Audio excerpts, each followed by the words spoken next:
ಬನ್ನಿ ನಮ್ಮ ಮನೆ ಗಾರ್ಡನ್ನಲ್ಲಿ ಒಂದು ರೌಂಡು ಸುತ್ತಾಕೋಣ. ನಾವು ನಮ್ಮ ಮನೆ ಪಕ್ಕದಲ್ಲಿ ಒಂದು ಸೈಟ್ ಇದೆ ನಮ್ಮದೇನೆ, ಅದರಲ್ಲಿ ನಾವು ಈ ಥರ ಗಿಡಗಳನ್ನೆಲ್ಲ ಬೆಳೆಸ್ಕೊಂಡಿದ್ದೀವಿ.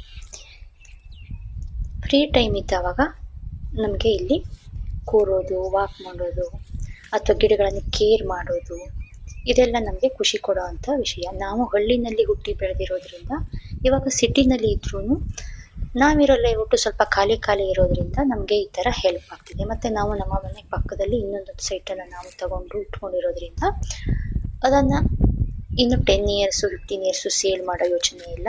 ಸೊ ಅದರಲ್ಲಿ ನಾವು ಸ್ವಲ್ಪ ಗಿಡಗಳನ್ನು ಹಾಕ್ಕೊಂಡಿದ್ದೀವಿ. ಕೆಲವೊಂದು ಲಾಂಗ್ ಟರ್ಮ್ ಗಿಡಗಳನ್ನು ಹಾಕ್ಕೊಂಡಿದ್ದೀವಿ, ಮಾವು, ಹಲಸು ಈ ಥರದ್ದೆಲ್ಲ.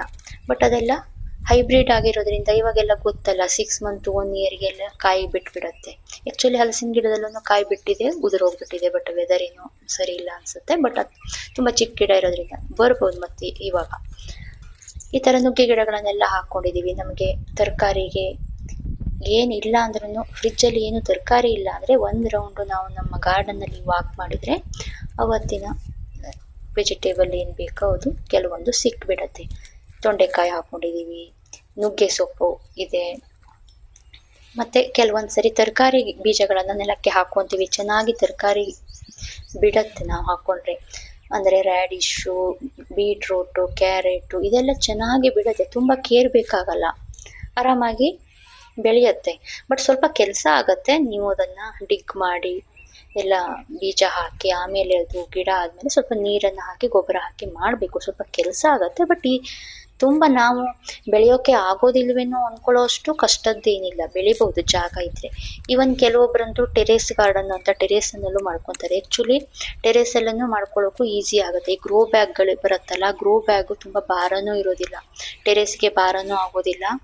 ಮತ್ತು ಅದರಲ್ಲಿ ನಾವು ಬಿಟ್ಟು ಗೊಬ್ಬರ ಹಾಕಿಬಿಟ್ರೆ ಮಣ್ಣಾಗಿ ತುಂಬ ಭಾರ ಆಗುತ್ತೆ, ಮಣ್ಣೆಲ್ಲ ಆಗಿಬಿಡತ್ತೆ, ಟೆರೇಸು ಲೀಕೇಜ್ ಪ್ರಾಬ್ಲಮ್ ಆಗುತ್ತೆ ಅನ್ನೋದೇನು ಸಮಸ್ಯೆ ಇರಲ್ಲ. ಗ್ರೋ ಬ್ಯಾಗು ತುಂಬ ಚೆನ್ನಾಗಾಗತ್ತೆ. ಸೊ ಗ್ರೋ ಬ್ಯಾಗ್ನಲ್ಲಿ ನಾವು ಟೆರೇಸ್ ಮೇಲನ್ನು ಬೆಳ್ಕೊಬೋದು. ಎಷ್ಟೋ ಜನ ಬಾಳೆ ಗಿಡಗಳನ್ನು ಸಹಿತ ಗ್ರೋ ಬ್ಯಾಗ್ನಲ್ಲಿ ಬೆಳೆದು ಗೊನೆ ಬಿಟ್ಟಿರೋದನ್ನು ನಾನು ನೋಡಿದ್ದೀನಿ. ತುಂಬ ಇಂಟ್ರೆಸ್ಟ್ ಇರೋರು ಬಾಳೆಗೊನೆ ಸಹಿತ ಬೆಳೆದು ಅದನ್ನು ಅಂದರೆ ಆರ್ಗ್ಯಾನಿಕ್ ಆಗಿ ಬೆಳ್ಕೊಂಡು ಯೂಸ್ ಮಾಡ್ತಾರೆ.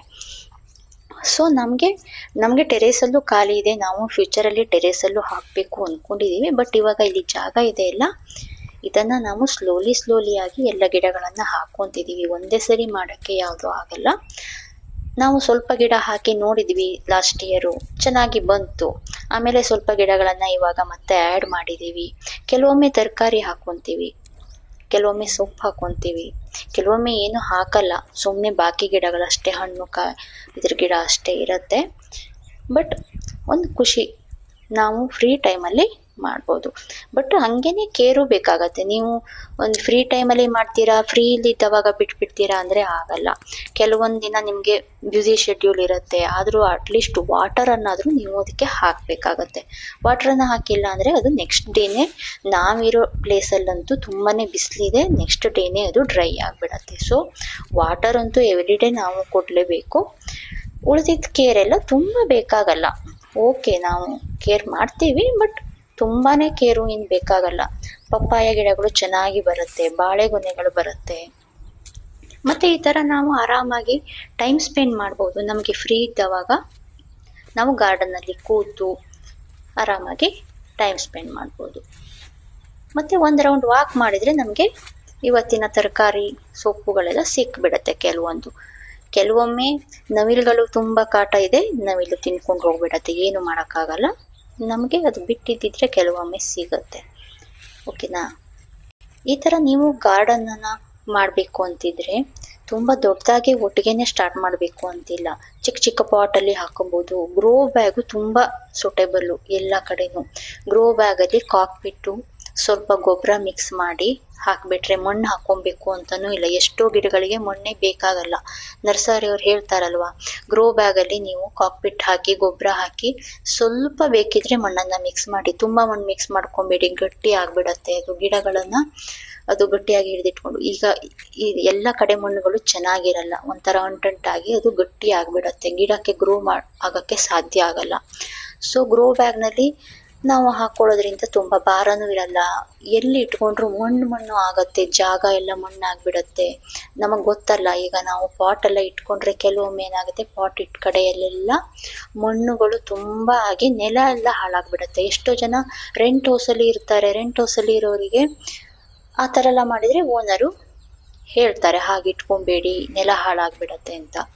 ಸೊ ಆ ಥರ ಎಲ್ಲ ಪ್ರಾಬ್ಲಮ್ ಇದ್ದವರು ಗ್ರೋ ಬ್ಯಾಗ್ನಲ್ಲಿ ಕಾಕ್ಪಿಟ್ಟು ಗೊಬ್ಬರ ಸ್ವಲ್ಪ ಬೇಕಿದ್ರೆ ಮಣ್ಣು ಆ್ಯಡ್ ಮಾಡಿಕೊಂಡು ಗಿಡಗಳನ್ನು ಹಾಕೊಬೋದು. ತುಂಬ ಚೆನ್ನಾಗಿ ಬರುತ್ತೆ. ಸೊಪ್ಪುಗಳೆಲ್ಲ ತುಂಬ ಚೆನ್ನಾಗಿ ಬರುತ್ತೆ ಗ್ರೋ ಬ್ಯಾಗ್ನಲ್ಲಿ. ಆ್ಯಕ್ಚುಲಿ ನೆಲಕ್ಕೆ ಬರೋದಕ್ಕಿಂತನೂ ಗ್ರೋ ಬ್ಯಾಗಲ್ಲಿ ಪಾಲಕ್ಕು ಮತ್ತು ಮೆಂತ್ಯ ಎಲ್ಲ ತುಂಬ ಚೆನ್ನಾಗಿ ಬರುತ್ತೆ. ಅದೇ ನಾವು ಅದನ್ನು ಬಿಸಿಲು ಮಳೆ ನೋಡಿಕೊಂಡು ಎಲ್ಲಿ ನಮಗೆ ಸೂಟೇಬಲ್ ಜಾಗ ಇದೆಯೋ ಆ ಜಾಗದಲ್ಲಿ ಇಟ್ಕೊಬೇಕಷ್ಟೆ. ನೋಡಿ, ಈ ಥರ ತೊಂಡೆಕಾಯಿಗಳು ತುಂಬ ಚೆನ್ನಾಗಿ ಬಿಡುತ್ತೆ. ನಾವು ಮಾರ್ಕೆಟಲ್ಲಿ ತೊಂಡೆಕಾಯಿ 1 kg ತೊಗೊಂಡೋಗಿ ಹೋದರೆ ಅದರಲ್ಲಿ ಅರ್ಧ kg 1/4 kg ನಾವು ಎಸೆಯೋದು ಆಗಿಬಿಡತ್ತೆ. ಎಲ್ಲ ಹಣ್ಣಾಗಿರುತ್ತೆ. ಸೊ ಮನೆಯಲ್ಲಿ ಆದರೆ ನಾವು ಸ್ವಲ್ಪ ಎಳೆತನ್ನೇ ಕೊಯ್ಕೊಂಡು ಯೂಸ್ ಮಾಡಿದ್ರೆ ಅದು ಚೆನ್ನಾಗಿ ನಮಗೆ ತಿನ್ನೋಕ್ಕೆ ಆಗತ್ತೆ. ಈ ತೊಂಡೆ ಬಳ್ಳಿನೂ ಅಷ್ಟೇ, ನೀವು ಗ್ರೋ ಬ್ಯಾಗ್ನಲ್ಲಿ ಹಾಕೊಬೋದು. ಗ್ರೋ ಬ್ಯಾಗಲ್ಲಿ ಹಾಕಿ 1-2 ಪ್ಲಾಸ್ಟಿಕ್ ಪೈಪ್ಗಳು ಬರುತ್ತಲ್ಲ, ವಾಟರ್ ಪೈಪು, ಅದನ್ನು ಕಡಿಮೆ ರೇಟಿಂಗ್ ಬೇಕಿದ್ರು ತಗೊಂಡು ಚಿಕ್ಕ ಪೈಪ್ಗಳನ್ನು, ಅಂದರೆ ಎಷ್ಟು ಕಡಿಮೆ ಇಂದು ತಗೊಂಡು ಅದನ್ನು ನಾವು ಹಬ್ಬಕ್ಕೆ ಅಂತ ವ್ಯವಸ್ಥೆ ಮಾಡ್ಬೋದು. ಅದಕ್ಕೊಂದು ತಂತಿ ಸುತ್ತಿ ಇಟ್ಕೊಂಡ್ರೆ ಗ್ರೋ ಬ್ಯಾಗಲ್ಲಿ 2 ಪೈಪ್ ಇಟ್ಟು ತಂತಿನ ಚೆನ್ನಾಗಿ 2 ಪೈಪ್ಗೆ ಸುತ್ತಬಿಟ್ರೆ ತೊಂಡೆ ಬಳ್ಳಿಗೆ ಹಬ್ಬಕ್ಕೆ ಆಧಾರ ಆಗುತ್ತೆ. ಆ ಥರ ಹಬ್ಬಿ ಅದು ಗ್ರೋ ಬ್ಯಾಗ್ನಲ್ಲೇ ತೊಂಡೆಕಾಯಿ ಬಿಡೋಕ್ಕೆ ಸಾಧ್ಯ ಆಗುತ್ತೆ.